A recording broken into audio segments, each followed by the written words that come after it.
मीर भोज प्रतिहार को लेकर के जाट समाज और क्षत्रिय समाज आपस में भिड़े नहीं, ये भिड़ने की बात नहीं है।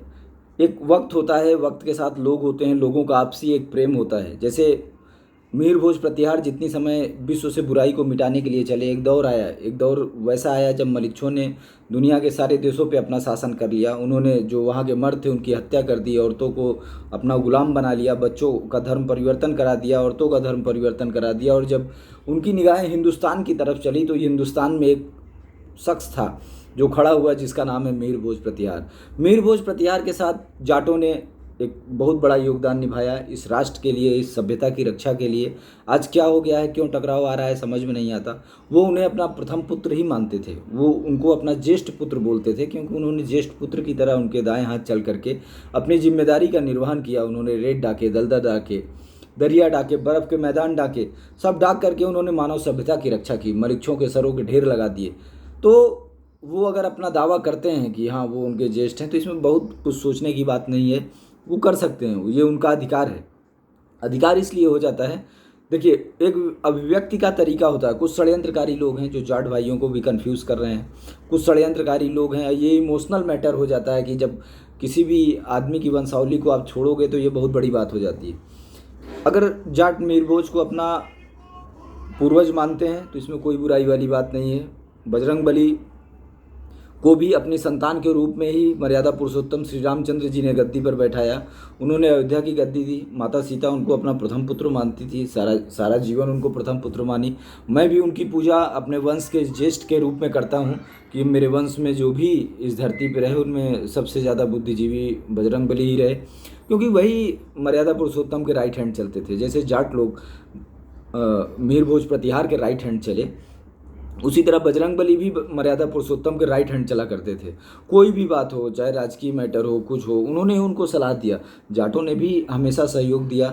और जाट और क्षत्रिय प्रेम बहुत पुराना है। क्षत्रियों में जितनी भी संतानें होती थी, जितनी भी बड़े लोगों की, राजाओं की भी संतानें होती थी नॉर्मल, तो जाट की औरतें ही उनको अपना दूध पिला के पालती थी कि वो ज़्यादा शक्तिशाली हों। तो हमारा उनका रिश्ता मातृत्व का है। इस बात को जाट समाज समझे। हम सदैव, क्षत्रिय समाज सदैव ही आभारी रहा है सभी का, एक का नहीं, सभी का।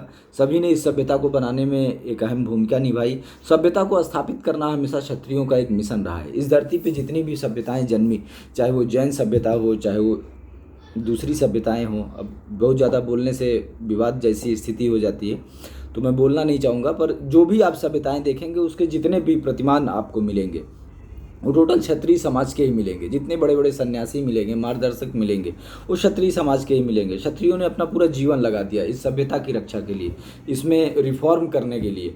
तो हर दौर में ऐसा होता है कि कुछ लोग होते हैं जो उस सभ्यता के महत्व को समझते हैं और उनके साथ चलते हैं। जैसे मर्यादा पुरुषोत्तम ने जब एक मिशन को चलाया और मर्यादा पुरुषोत्तम को जब भोलेनाथ ने उस सूर्य पताका दी और बोला कि पूरी धरती पे एक ऐसे राज्य की स्थापना करो जिसमें संपूर्ण व्यक्तियों के अपने अधिकार हों, बिना अधिकार के लोग ना हो। क्योंकि अगर आप भारतीय परंपरा को छोड़ देंगे तो बाकी की परंपराओं में देखेंगे कि ज़्यादातर परंपराओं में ऐसा होता है कि राजा के पास आत्मा होती है, पब्लिक के पास कुछ नहीं होता। राजा जो बोल दिया वही सत्य है। भारतीय परंपरा ऐसी नहीं है। यहाँ जानवर भी राजा से न्याय मांगने का अधिकार रखता है। ये इसको उदारता नहीं बोलेंगे, ये हमारा एक सिस्टम है, ये एक प्रेरणा है जो हमारे पूर्वज हमको देते हैं कि हमारे समाज में ये होना चाहिए। क्षत्रियों ने जब भी कोई रिफॉर्म करने का कोशिश किया, जब भी, अब कुछ दिनों से वो एक राजनीतिक षड्यंत्र में पड़ गए हैं। उनको ऐसा लगता है ये पार्टी वो पार्टी, पता नहीं क्यों जो सभ्यता के वाहक हैं वो पार्टियों को क्यों ढूंढ रहे हैं, ये बात तो मेरे खुद के भी आज तक समझ में नहीं आई। पर क्षत्रियों ने जब भी सभ्यता के लिए कोई मिशन चलाया तो इस समाज के ताकतवर लोग हमेशा उनके साथ रहे। ये समाज उनके साथ रहा।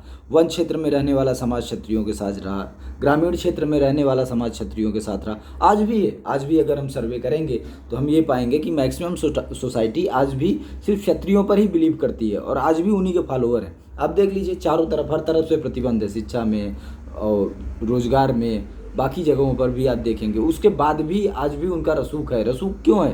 क्योंकि लोग उनसे प्रेम करते हैं, लोग उनसे उम्मीद रखते हैं। हर कोई उनसे उम्मीद रखता है। सभी ये जानते हैं कि अगर किसी दिन देश पे आपदा आ गई, अटैक हो गया, कुछ हो गया, तो जितने साहब बताने वाले हैं सब गायब हो जाएंगे, कोई नज़र नहीं आएगा। ये सब के सब मर्यादा पुरुषोत्तम ने भी अपने भाई लक्ष्मण को समझाते हुए, जब वो जाने लगे अपने राज्य से ऋषि मुनियों की रक्षा के लिए, तो लक्ष्मण जी थोड़ा नाराज़ हो गए। उनसे पूछा, कम रामायण में इस चीज़ का जिक्र आता है, अगर आप पढ़ेंगे तो आप राम लक्ष्मण संवाद, तो लक्ष्मण जी बोले कि भाई जब पिताजी सेना दे रहे थे तो फिर आपने ऐसा क्यों किया, सेना आपने क्यों नहीं लिया। उस वक्त उन्होंने उस चीज़ को समझाया कि सेना की ज़रूरत नहीं है, आप इस तरीके के उपद्रव को सेना से समाप्त नहीं कर सकते, आप इस तरीके के उपद्रव को समाज को डेवलप करके समाप्त कर सकते हैं। तो मर्यादा पुरुषोत्तम से वो पूछे कि कैसे आप डेवलप करोगे, सैनिक ट्रेंड है, उनके पास हथियार है, कवच है, लड़ने की शक्ति है, इतने साल उनको ट्रेनिंग दी गई है, वो इस चीज़ को बहुत सालों से कर रहे हैं, तो आप लोगों को कैसे ट्रेंड करोगे। तो उन्होंने बोला कि गाँव में क्या है, तो बोले लोहार हैं, बढ़ई हैं, सब कुछ हैं। तो कहे ठीक है चलेगा, लोहार हैं तो वो कवच बनाएंगे, हथियार बनाएंगे, बढ़ई हैं तो वो दूसरी चीज़ें बनाएंगे, कपड़ा बनाने वाले हैं, सारे कुछ हैं। तो उन्होंने गांव में जा कर के एक सिस्टम को डेवलप किया, डेवलप करके समाज को संगठित किया, संगठित करके उनको प्रशिक्षित किया और उनको इस लायक बनाया कि वहाँ एक न्याय व्यवस्था की स्थापना हो सके। इस धरती पे ग्राम पंचायत की स्थापना मर्यादा पुरुषोत्तम ने की है। इसीलिए मैं कहता हूँ कि वो हर व्यक्ति जो ग्राम पंचायत के खिलाफ है वो मर्यादा पुरुषोत्तम के खिलाफ है, इस सभ्यता के खिलाफ है।